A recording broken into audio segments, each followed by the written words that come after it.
عليكم القصاص في القتلى، الحر بالحر والعبد بالعبد والأنثى بالأنثى، فمن عفي له من أخيه شيء فاتباع بالمعروف وأداء إليه بإحسان،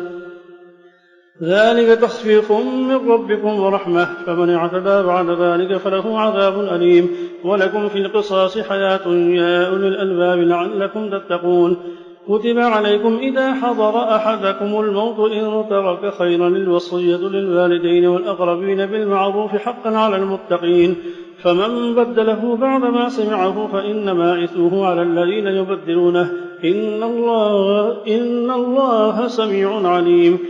فمن خاف من موص جنفا أو إثما فأصلح بينهم فلا إثم عليه، إن الله غفور رحيم. يا أيها الذين آمنوا كتب عليكم الصيام كما كتب على الذين من قبلكم لعلكم تتقون أياما معدودات، فمن كان منكم مريضا أو على سفر فعدة من أيام أخر، وعلى الذين يطيقونه فدية طعام مسكين، فمن تطوع خيرا فهو خير له، وأن تصوموا خير لكم إن كنتم تعلمون. شهر رمضان الذي أنزل فيه القرآن هدى للناس وبينات من الهدى والفرقان، فمن شهد منكم الشهر فليصمه، ومن كان مريضا أو على سفر فعدة من أيام أخر، يريد الله بكم اليسر ولا يريد بكم العسر ولتكملوا العدة ولتكبروا الله على ما هداكم ولعلكم تشكرون. وإذا سألك عبادي عني فإني قريب أجيب دعوة الداعي إذا دعاني فليستجيبوا لي وليؤمنوا بي لعلهم يرشدون. أحل لكم ليلة الصيام الرفث إلى نسائكم هن لباس لكم وأنتم لباس لهن، علم الله أنكم كنتم تختانون أنفسكم فتاب عليكم وعفى عنكم، فالآن باشروهن وابتغوا ما كتب الله لكم وكلوا واشربوا حتى يتبين لكم الخيط الأبيض من الخيط الأسود من الفجر، ثم أتموا الصيام إلى الليل ولا تباشروهن وأنتم عاكفون في المساجد، تلك حدود الله فلا تقربوها، كذلك يبين الله آياته للناس لعلهم يتقون. ولا تأكلوا أموالكم بينكم بالباطل وتدلوا بها إلى الحكام لتأكلوا فريقا من أموال الناس بالإثم وأنتم تعلمون.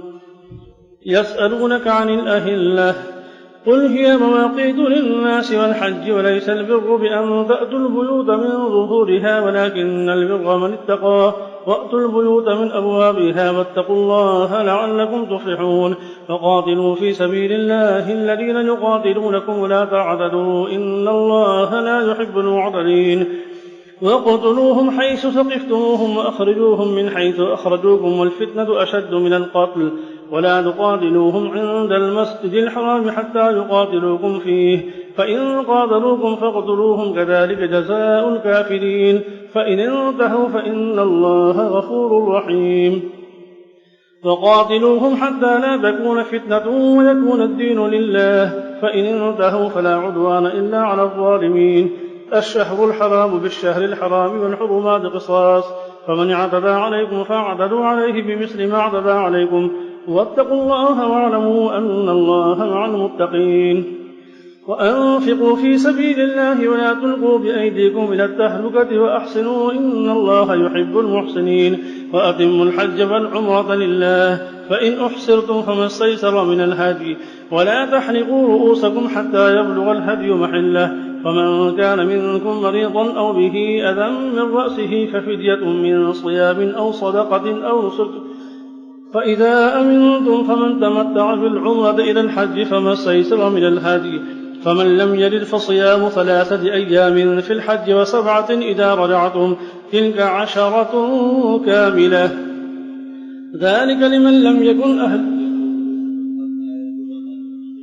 ولا تحلقوا رؤوسكم حتى يبلغ الهدي محله، فمن كان منكم مريضا أو به أذى من رأسه ففدية من صيام أو صدقة أو نسك، فإذا أمنتم فمن تمتع بالعمرة إلى الحج فما استيسر من الهدي، فمن لم يجد فصيام 3 أيام في الحج و7 إذا رجعتم، تلك 10 كاملة، ذلك لمن لم يكن أهله حاضر المسجد الحرام واتقوا الله واعلموا أن الله شديد العقاب. الحج أشهر معلومات، فمن فرض فيهن الحج فلا رفث ولا فسوق ولا جدال في الحج، وما تفعلوا من خير يعلمه الله، وتزودوا فإن خير الزاد التقوى واتقون يا أولي الألباب. ليس عليكم جناح أن تبتغوا فضلا من ربكم، فإذا فاضتم من عرفات فاذكروا الله عند المشعر الحرام واذكروه كما هداكم وإن كنتم من قبله لمن الضالين، ثم أفيضوا من حيث أفاض الناس واستغفروا الله إن الله غفور رحيم. فإذا قضيتم مناسككم فاذكروا الله كذكركم آباءكم أو أشد ذكرا، فمن الناس من يقول ربنا آتنا في الدنيا وما له في الآخرة من خلاق، ومنهم من يقول ربنا آتنا في الدنيا حسنة وفي الآخرة حسنة وقنا عذاب النار. أولئك لهم نصيب مما كسبوا والله سريع الحساب. واذكروا الله في أيام معدودات، فمن تعجل في يومين فلا إثم عليه ومن تأخر فلا إثم عليه لمن اتقى، واتقوا الله واعلموا أنكم إليه تحشرون. ومن الناس من يعجبك قوله في الحياة الدنيا ويشهد الله على ما في قلبه وهو ألد الخصام، وإذا تولى سعى في الأرض ليفسد فيها ويهلك الحرث والنسل والله لا يحب الفساد. وإذا قيل له اتق الله أخذته العزة بالإثم فحسبه جهنم ولبئس المهاد. ومن الناس من يشري نفسه ابتغاء مرضات الله والله رؤوف بالعباد. يا أيها الذين آمنوا ادخلوا في السلم كافة ولا تتبعوا خطوات الشيطان إنه لكم عدو مبين. فإن زللتم من بعد ما جاءتكم البينات فاعلموا أن الله عزيز حكيم. هل ينظرون إلا أن يأتيهم الله في ظلل من الغمام والملائكة وقضي الأمر وإلى الله ترجع الأمور. سل بني إسرائيل كم آتيناهم من آية بينة ومن يبدل نعمة الله من بعد ما جاءته فإن الله شديد العقاب. زين للذين كفروا الحياة الدنيا ويسخرون من الذين آمنوا والذين اتقوا فوقهم يوم القيامة والله يرزق من يشاء بغير حساب. كان الناس أمة واحدة فبعث الله النبيين مبشرين ومنذرين وأنزل معهم الكتاب بالحق ليحكم بين الناس فيما اختلفوا فيه وما اختلف فيه إلا الذين أوتوه من بعد ما جاءتهم البينات بغيا بينهم فهدى الله الذين آمنوا لما اختلفوا فيه من الحق بإذنه والله يهدي من يشاء إلى صراط مستقيم. أم حسبتم أن تدخلوا الجنة ولما يأتكم مثل الذين خلوا من قبلكم مستهم البأساء والضراء وزلزلوا حتى يقول الرسول والذين آمنوا معه متى نصر الله ألا إن نصر الله قريب. يسألونك ماذا تنفقون قل ما أنفقتم من خير فللوالدين والأقربين واليتامى والمساكين وابن السبيل وما تفعلوا من خير فإن الله به عليم. كتب عليكم القتال وهو كره لكم وعسى أن تحبوا شيئا وهو خير لكم كتب عليكم القتال وهو كره لكم وعسى أن تكرهوا شيئا وهو خير لكم وعسى أن تحبوا شيئا وهو شر لكم والله يعلم وأنتم لا تعلمون. يسألونك عن الشهر الحرام قتال فيه قل قتال فيه كبير وصد عن سبيل الله وكفر به والمسجد الحرام وإخراج أهله منه أكبر عند الله والفتنة أكبر من القتل ولا يزالون يقاتلونكم حتى يردوكم عن دينكم إن استطاعوا ومن يرتد منكم عن دينه فيمت وهو كافر فأولئك حبطت أعمالهم في الدنيا والآخرة وأولئك أصحاب النار هم فيها خالدون. إن الذين آمنوا والذين هاجروا وجاهدوا في سبيل الله أولئك يرجون رحمة الله والله غفور رحيم. يسألونك عن الخمر والميسر قل فيهما إثم كبير ومنافع للناس وإثمهما أكبر من نفعهما ويسألونك ماذا ينفقون قل العفو كذلك يبين الله لكم الآيات لعلكم تتفكرون في الدنيا والآخرة ويسألونك عن اليتامى قل إصلاح لهم خير وإن تخالطوهم فإخوانكم والله يعلم المفسد من المصلح ولو شاء الله لأعنتكم إن الله عزيز حكيم ولا تنكحوا المشركات حتى يؤمن ولأمة مؤمنة خير من مشركة ولو أعجبتكم ولا تنكحوا المشركين حتى يؤمنوا ولعبد مؤمن خير من مشرك ولو أعجبكم أولئك يدعون إلى النار والله يدعو إلى الجنة والمغفرة بإذنه ويبين آياته للناس لعلهم يتذكرون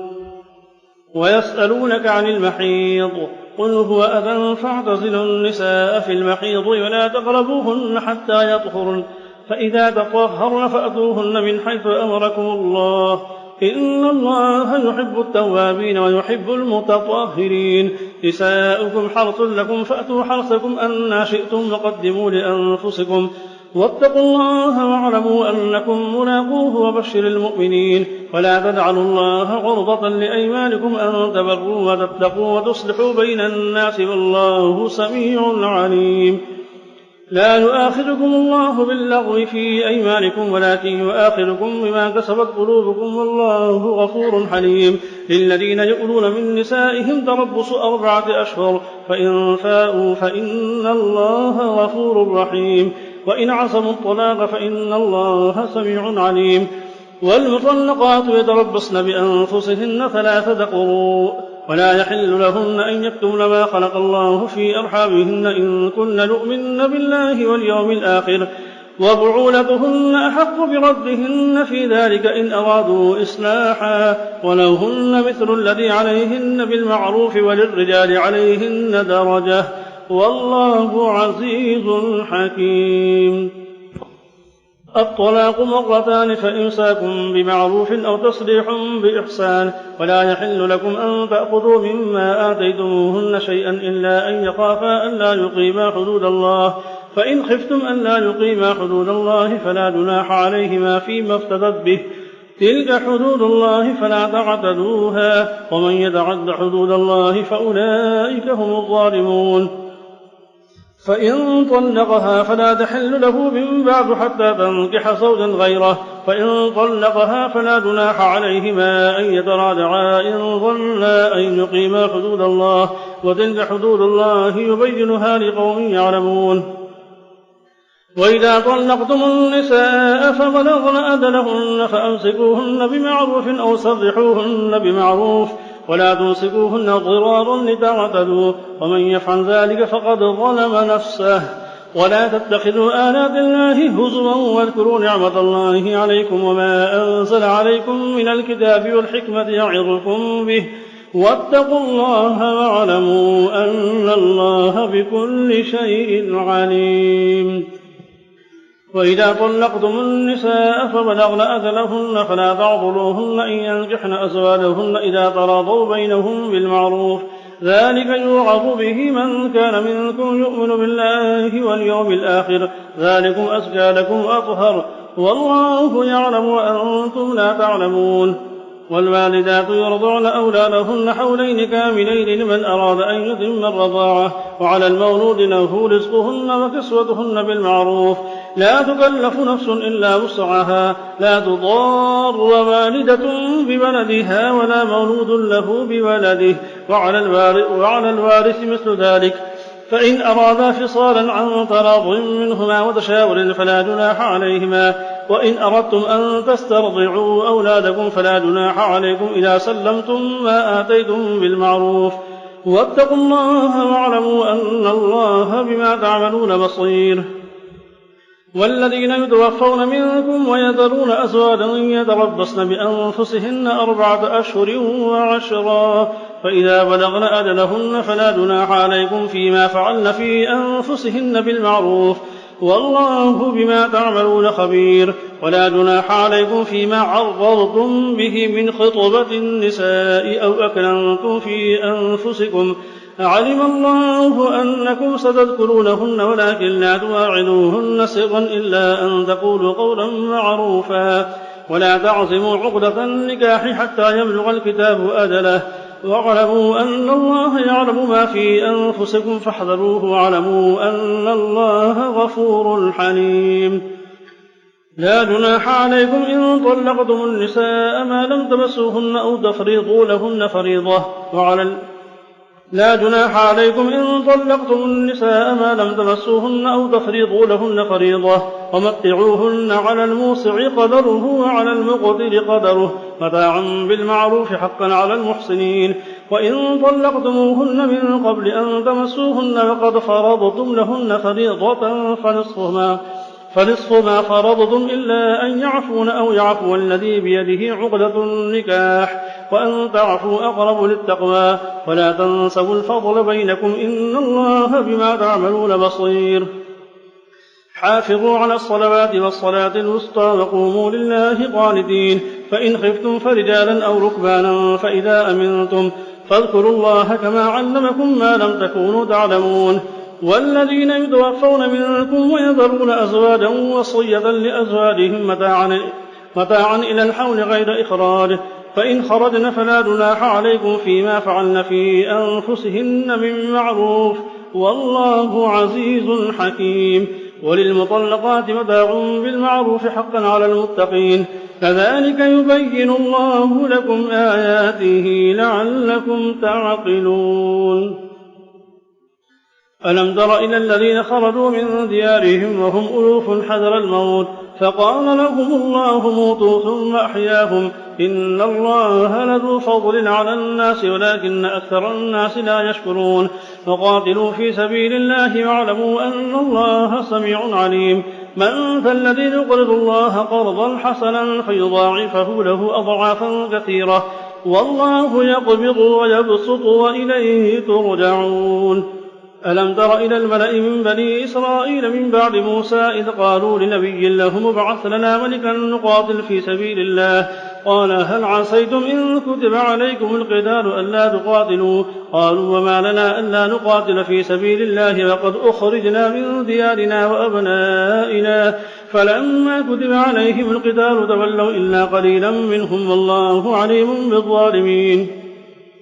وقال لهم نبيهم إن الله قد بعث لكم طالوت ملكا قالوا أنى يكون له الملك علينا ونحن أحق بالملك منه ولم يؤت سعة من المال قال إن الله اصطفاه عليكم وزاده بسطة في العلم والجسم والله يؤتي ملكه من يشاء والله واسع عليم. وقال لهم نبيهم إن آية ملكه أن يأتيكم التابوت فيه سكينة من ربكم وبقية مما ترك آل موسى وآل هارون تحمله الملائكة إن في ذلك لآية لكم إن كنتم مؤمنين. فلما فصل طالوت بالجنود قال إن الله مبتليكم بنهر فمن شرب منه فليس مني ومن لم يطعمه فإنه مني إلا من اغترف غرفة بيده فشربوا منه إلا قليلا منهم فلما جاوزه هو والذين آمنوا معه قالوا لا طاقة لنا اليوم بجالوت وجنوده قال الذين يظنون أنهم ملاقو الله كم من فئة قليلة غلبت فئة كثيرة بإذن الله والله مع الصابرين. ولما برزوا لجالوت وجنوده قالوا ربنا أفرغ علينا صبرا وثبت أقدامنا وانصرنا على القوم الكافرين فهزموهم بإذن الله. وقتل داود جالوت وآتاه الله الملك والحكمة وعلمه مما يشاء ولولا دفع الله الناس بعضهم ببعض لفسدت الأرض ولكن الله ذو فضل على العالمين. تلك آيات الله نتلوها عليك بالحق وإنك لمن المرسلين. تلك الرسل فضلنا بعضهم على بعض منهم من كلم الله ورفع بعضهم درجات وآتينا عيسى ابن مريم البينات وأيدناه بروح القدس ولو شاء الله ما اقتتل الذين من بعدهم من بعد ما جاءتهم البينات ولكن اختلفوا فمنهم من آمن ومنهم من كفر ولو شاء الله ما اقتتلوا ولكن الله يفعل ما يريد. يا أيها الذين آمنوا أنفقوا مما رزقناكم من قبل أن يأتي يوم لا بيع فيه ولا خلة ولا شفاعة والكافرون هم الظالمون. الله لا إله إلا هو الحي القيوم لا تأخذه سنة ولا نوم له ما في السماوات وما في الأرض من ذا الذي يشفع عنده إلا بإذنه يعلم ما بين أيديهم وما خلفهم ولا يحيطون بشيء من علمه إلا بما شاء وسع كرسيه السماوات والأرض ولا يؤوده حفظهما وهو العلي العظيم. لا إكراه في الدين قد تبين الرشد من الغي فمن يكفر بالطاغوت ويؤمن بالله فقد استمسك بالعروة الوثقى لا انفصام لها والله سميع عليم. الله ولي الذين آمنوا يخرجهم من الظلمات إلى النور والذين كفروا أولياؤهم الطاغوت يخرجونهم من النور إلى الظلمات أولئك أصحاب النار هم فيها خالدون. ألم تر إلى الذي حاج إبراهيم في ربه أن آتاه الله الملك إذ قال إبراهيم ربي الذي يحيي ويميت قال أنا أحيي وأميت قال إبراهيم فإن الله يأتي بالشمس من المشرق فأت بها من المغرب فبهت الذي كفر والله لا يهدي القوم الظالمين.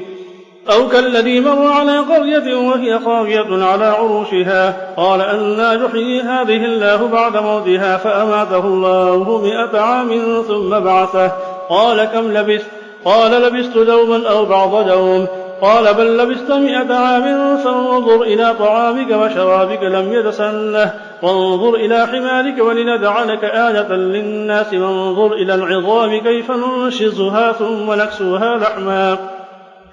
فلما تبين له قال أعلم أن الله على كل شيء قدير. وإذ قال إبراهيم رب أرني كيف تحيي الموتى قال أولم تؤمن قال بلى ولكن ليطمئن قلبي قال فخذ 4 من الطير فصرهن إليك ثم اجعل على كل جبل منهن جزءا ثم ادعهن يأتينك سعيا واعلم أن الله عزيز حكيم.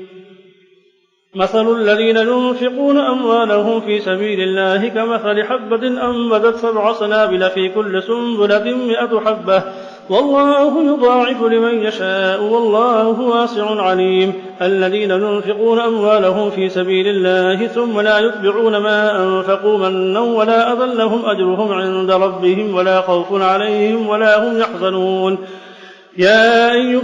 يا أيها الذين آمنوا لا تبطلوا صدقاتكم بالمن والأذى كالذي ينفق ماله رئاء الناس ولا يؤمن بالله واليوم الآخر فمثله كمثل صفوان عليه تراب فأصابه وابل فتركه صلدا لا يقدرون على شيء مما كسبوا والله لا يهدي القوم الكافرين. ومثل الذين ينفقون أموالهم ابتغاء مرضات الله وتثبيتا من أنفسهم كمثل جنة بربوة أصابها وابل فآتت أكلها ضعفين فإن لم يصبها وابل فطل والله بما تعملون بصير. أيود أحدكم أن تكون له جنة من نخيل وأعناب تجري من تحتها الأنهار له فيها من كل الثمرات وأصابه الكبر وله ذرية ضعفاء فأصابها إعصار فيه نار فاحترقت كذلك يبين الله لكم الآيات لعلكم تتفكرون. الذين ينفقون أموالهم في سبيل الله ثم لا يتبعون ما أنفقوا منا ولا أذى لهم أجرهم عند ربهم ولا خوف عليهم ولا هم يحزنون. قول معروف ومغفرة خير من صدقة يتبعها أذى والله غني حليم. يا أيها الذين آمنوا أنفقوا مما رزقناكم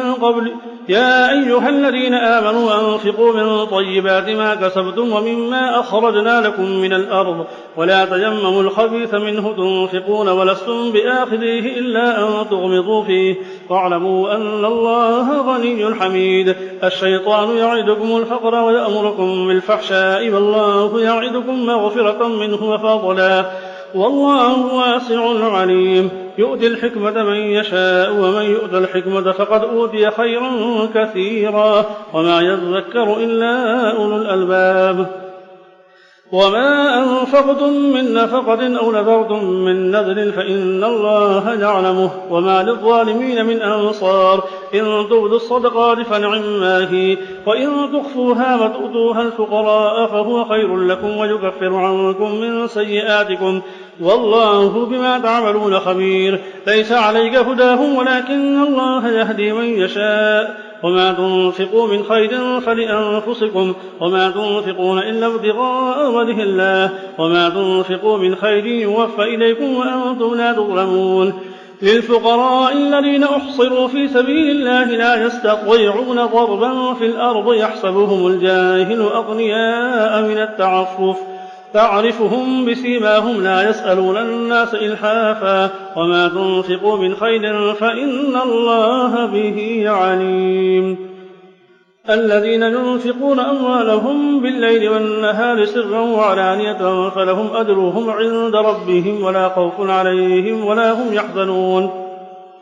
الذين يأكلون الربا لا يقومون إلا كما يقوم الذي يتخبطه الشيطان من المس ذلك بأنهم قالوا إنما البيع مثل الربا فأحل الله البيع وحرم الربا. فمن جاءه موعظة من ربه فانتهى فله ما سلف وأمره إلى الله ومن عاد فأولئك أصحاب النار هم فيها خالدون. يمحق الله الربا ويربي الصدقات والله لا يحب كل كفار أثيم. إن الذين آمنوا وعملوا الصالحات وأقاموا الصلاة وآتوا الزكاة لهم أجرهم عند ربهم ولا خوف عليهم ولا هم يحزنون. يا أيها الذين آمنوا اتقوا الله وذروا ما بقي من الربا إن كنتم مؤمنين فإن لم تفعلوا فأذنوا بحرب من الله ورسوله وإن تبتم فلكم رؤوس أموالكم لا تظلمون ولا تظلمون. وإن كان ذو عسرة فنظرة إلى ميسرة وأن تصدقوا خير لكم إن كنتم تعلمون. واتقوا يوما ترجعون فيه إلى الله ثم توفى كل نفس ما كسبت وهم لا يظلمون. يا أيها الذين آمنوا إذا تداينتم بدين إلى أجل مسمى فاكتبوه وليكتب بينكم كاتب بالعدل ولا يأب كاتب أن يكتب كما علمه الله فليكتب وليملل الذي عليه الحق وليتق الله ربه ولا يبخس منه شيئا. فإن كان الذي عليه الحق سفيها أو ضعيفا أو لا يستطيع أن يمله فليملل وليه بالعدل واستشهدوا شهيدين من رجالكم فإن لم يكونا رجلين فرجل وامرأتان ممن ترضون من الشهداء أن تضل إحداهما فتذكر إحداهما الأخرى ولا نأبى الشهداء إذا ما دعوا ولا تسأموا أن تكتبوه صغيرا أو كبيرا إلى أجله ذلكم أقسط عند الله وأقوم للشهادة وأدنى ألا ترتابوا إلا أن تكون تجارة حاضرة تديرونها بينكم فليس عليكم جناح ألا تكتبوها وأشهدوا إذا تبايعتم ولا يضار كاتب ولا شهيد وإن تفعلوا فإنه فسوق بكم واتقوا الله ويعلمكم الله والله بكل شيء عليم. وإن كنتم على سفر ولم تجدوا كاتبا فرهان مقبوضة فإن أمن بعضكم بعضا فليؤد الذي اؤتمن أمانته وليتق الله ربه ولا تكتموا الشهادة ومن يكتمها فإنه آثم قلبه والله بما تعملون عليم.